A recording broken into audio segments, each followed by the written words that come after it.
What is happening? This is a brief unboxing of a Toshiba wireless solid slate drive SSD. This is a 128 gigabytes.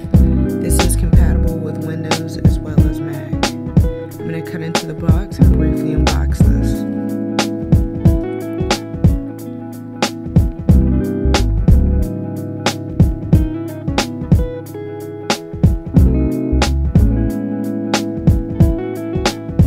Quick start guide shows that SSD, USB cable, AC adapter, and pouch. Removing the plastic. This is the pouch. USB cable.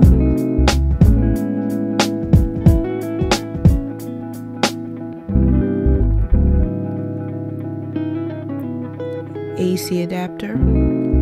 And now the wireless solid slate drive. There are 3 indicators on the front: SD card, Wi-Fi, and battery. SD card slot, USB port, reset button, on off button.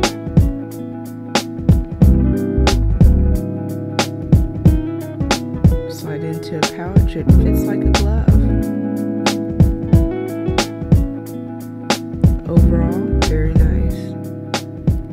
Internet, I'm going to sign off here. Explore the elements. Be aware, plus take care. Okay, peace.